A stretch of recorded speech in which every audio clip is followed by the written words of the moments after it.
A few days ago, I told my students I was going to be giving a TED Talk, and they had two responses. The first was, that is super cool, right? So would you agree? Super cool, right? Woo, yeah! And so I went from being kind of the geeky professor to still being a geeky professor, but being able to do something really cool. The second reaction was, we want our voices to be heard. And so what I did was, I just asked them for a minute and a half just to take out a sheet of paper. And I said, I want you to write down something, you know, if there is anything that you would change about the way your parents communicated when you were growing up. And the second question I said was, I want you to also think about something that you appreciate about the way they communicated with you or with each other growing up. And this was one of the responses. I mean, keep in mind, this was written in a minute and a half. My parents never got a divorce, but I always wished they had. Even when they were both cheating on one another to get back at each other, or when child services got involved, or when all the friends and family encouraged them to end it, they still held on. Now I'm 19 and scared to believe that anything lasts forever. Every relationship I go into, I constantly remind myself that in a month, or a year, or whatever, I'll lose them. I wish my parents had just ended it back when me and my brothers were little, that they hadn't made me feel like their love-hate relationship with each other was more important than us. However, they always reminded us that we were loved and that we mattered, forever and always. And we still stayed strong when it really mattered. I love them both. Now imagine, you know, and this was anonymous, so collecting these and then kind of sifting through them after class and seeing that. You know, and then I kept sifting through thinking, you know, and there were a bunch of them. There were really, really sad cases. The majority were super positive. Let's keep that in mind. You know, but it really made me think as a professor, you know, looking across at my students, I was kind of dumbfounded because we talked about divorce and conflict for like a class period and a half. Not once did it ever occur to me that a student was feeling that inside. And I think a lot of parents face a similar situation where they look at their child and they think their child is okay, and most children are. But inside, they might be feeling something very different, and they don't talk about it, and so parents just don't know. So today, I want to give children of divorce a voice. So like I said, I don't have any fancy PowerPoint slides, I just have their voices, and some research thrown in. In particular, I want you to see divorce through the eyes of the adolescents and young adults who've experienced it. And I often get asked the question, so what impact does divorce have on children? And my answer is always, it depends. It depends upon a host of complex circumstances and situations, and children really vary in terms of how they respond to divorce. Some children actually fare a lot better if they're removed from a really conflicted, turbulent environment. And other children fare really poorly. And then other children aren't affected at all. Divorce does have, for most children, a short-term impact. Most children of divorce suffer from lower self-esteem, anxiety, depression, less quality contact with their parents, their standard of living decreases. And a lot of times, you know, these short-term effects actually linger into adulthood and have long-term effects. You know, some children continue to have psychological difficulties. Children of divorce, on average, tend to have less satisfied relationships with their parents later in life. They have more difficulty in their romantic relationships, and they're much more likely to get divorced themselves. And at this point in the lecture, the children who are from divorced families, the students, want to get out and walk out. Because it's like, great, I'm screwed.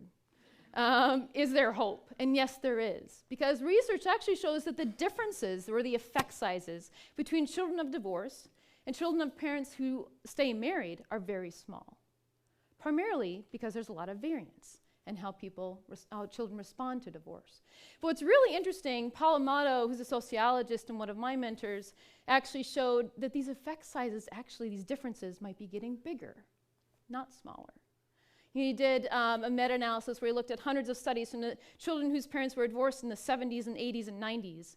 And it was really high, the effect of divorce on children in the 70s, decreased in the 80s, and increased in the 90s again. So it's kind of perplexing. Divorce is common. It's less stigmatized. So why would the differences between children of divorced and non-divorced families be increasing?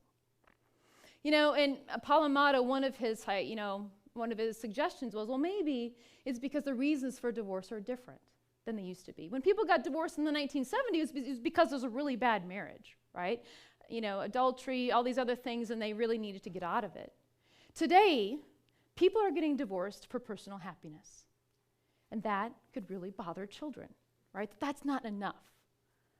People are getting divorced too easily. When I ask my students, well, what do you think? They actually argue it's because children are closer to their parents now than they ever have been.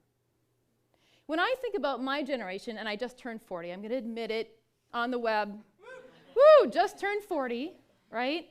But I think my generation and older, we talk to our parents on a Sunday night once a week, and that's good. Good kids. And we say hi and, have good relationships. But those of you who are college students, how many of you talk to your parents once a day or once every other day? Yeah, the vast majority. Whenever I ask my students, classes of 100, 90% of them talk to their parents at least once a day. Text messaging, the phone, whatever they use, they talk to their parents a lot. And they feel extremely close to them. Times are changing, partially due to technology and other things. But it might mean that when divorce happens, because they're so close to their parents, it hurts them more. So setting that aside, though, those effect sizes, those differences are still very small. So divorce matters. But what I want you to remember today is this point. There's one variable that determines more than any other how well children function after divorce, and that's parents' conflict. I would say that the most profound finding on divorce in the past 4 decades is that parents' conflict is more important than divorce per se in predicting how well children function. In fact, children whose parents have a lot of conflict and who stay married, those are the children that actually have the most difficulty psychologically and have the most difficulty establishing satisfying relationships later in life, not the children necessarily whose parents divorce. It's not so much about the divorce as it is how parents relate to each other. Most people who've been married for 50 years are happily married, thank goodness. But there's a subgroup of those people who've been married forever who really just don't like each other. It's sarcastic, I know it's dark. But I kind of wish there was a special section of the Hallmark store for them. You know what I mean? Because Hallmark is always so flowery and beautiful, but there should be a card that says, you've been married for 50 years, but have you been happy? Again, dark, I know. But there are those subgroup of people who simply don't believe in divorce. And I'm not saying that you should go out and get a divorce. I'm not an advocate of divorce. It's really painful, and I do think people get divorced way too easily. But parents also need to know that the way that they fight affects their children's bodies. I remember a long time ago, I was doing field research and went into families' homes, and I was spending anywhere from 4 to 7 hours in their home. And I was interviewing and surveying, all the kids and the parents, everybody in the home. And I remember sitting on the couch with a child, Nate, who's 12 years old, sitting on the couch with him and asking him about his parents' divorce. And I remember him saying, his stomach hurt a lot. At night, his stomach would hurt. And then he would go to school and his stomach would still hurt. He had a hard time concentrating, and he was talking about how his parents fought a lot. And then I asked him, well, do you talk to your parents about their fighting? And he said, no, I don't ever talk to them about it because if I bring it up, it makes the conflict worse. That defining moment, that had a big impact on my research. I walked away from that interaction with that child thinking, I got to do something different, other than self-reports, or surveys, to try and show parents, look, the way that you're fighting is affecting your children's bodies. And from that point forward, I began to look at physiology and children's physiological reactions to their parents' conflict and other types of communication patterns. Through things like their heart rates, their galvanic skin response to their sweat or arousal, and looking at stress hormones. And so, when your body is stressed, your brain tells the rest of your body to emit hormones like cortisol. So we take people's spit. You can tell a lot of things through a person's spit. Although sometimes people don't want to give us their spit. They're a little bit hesitant because they're like, are you cloning me? What are you going to do with this? DNA. You can't actually tell a person's DNA, but we look at stress hormones because you can tell just from someone's spit how stressed their body is. And so, for example, we bring parents and adolescents into the lab, we sit them on a couch, and then we have them talk about something stressful about the parents' relationship. And these are parents and kids from divorced and non-divorced families. And then we take their spit before the interaction and at 3 or 4 times after the interaction to look at how their body is responding when they're talking about something stressful related to the parents' relationship. And what we found, for example, is that parents that have really good communication skills, they don't have very much conflict, they're supportive, they're competent in the way that they communicate, either affectionate. It doesn't really stress out kids very much, that type of interaction. You know, they stress out a little bit, get a little bit anxious, and then their bodies are able to calm down really quickly. Doesn't matter whether their parents are divorced or not. The kids that have the most difficulty are the ones whose parents have a lot of conflict who are still married. Those kids, after that type of an interaction, or anxiety levels are like you bouncing a super ball in this room. Their bodies are less able to calm down after an interaction like that. Now, that's just one interaction. Now, imagine if your parents are chronically fighting, you know, what that can do inside to a child's body. Now, children of divorce whose parents had a lot of conflict also reacted. They had a delayed reaction, but then they were able to come down again. The other group of children that tend to have a really hard time with their parents' divorce are the ones who never see it coming. So let me give you kind of an extreme example. A young woman came up to me after a class one day, and she was really bothered. It was actually after the lecture on divorce. I tend to bother people. So, you know, her hands were all sweaty. I get that comment a lot, too. I make people all sweaty. So she comes up to me after class, and she's like, you know, I thought my parents had the perfect marriage. And my friends always told me, your parents have the perfect marriage. So she went off to college, and her parents sprung a divorce on her. And that's actually not all that uncommon. And then she said, you know, and my mom is my best friend. And so my mom confided in me that she was cheating on my dad, but that my dad didn't know. And she said, should I continue to see this other person, or should I break up with your father? Now, you can imagine what that would do to a person's body. So she said, Professor Afifi, what should I do? You know, I was like, you know, you think I'm nervous now. Like then I was like, and I actually said 2 things. I said, 1, I'm really sorry that you're in that situation. Number 2, I said, why do you know this information? I said, that's a lot of weight for a college student to have that type of information. And I said, you know what? You should be worried about what you're going to wear on Friday night. You should be worried about getting good grades. You should be worried about going out with your friends and what type of career you might have. Instead, she was worried day in and day out, every minute of the day. What are my parents going to do? Her mom, and they have a really close relationship, but parents have to be very careful so that that doesn't tip over, right? So their child doesn't become their confidant, their best friend, another parent. And that's a slippery slope. And I think that's a generational difference as well that we're facing. So that closeness is a good thing. But she felt caught between her parents. That's what really bothers adolescents and young adults, is when they feel caught or torn between their parents. When children feel caught or torn between their parents, they're tugged between different loyalties. They love both of their parents, right? So they're trying to maintain these relationships and defend their parents in the presence of the other. Children feel torn when their parents make them mediaries, when they make them messengers of information.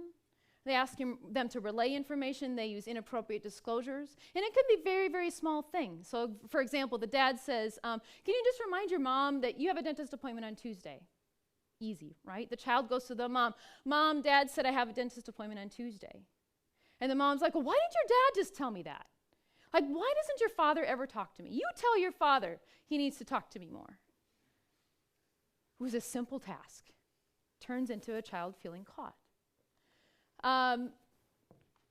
Unfortunately, when children feel caught, what they tend to do, because it creates dissonance, anxiety in their brains, right? So, but unfortunately, the way that they settle that dissonance is by forming an alliance with one parent against the other. And they don't mean to do it. It's just easier. Unfortunately, so they might maintain a really close relationship with one parent, but they lose the connection with the other. I don't know how many quotes I got from students in these classes that said, because of that one thing, I lost a relationship with my mom or dad for 3 years. And it's never been the same. So how else do children respond when they feel caught? They avoid. They don't want to talk about it, right? So when they avoid, the parents don't realize it exists very much. So they keep on talking, right? And the child keeps on avoiding. So it's a vicious cycle.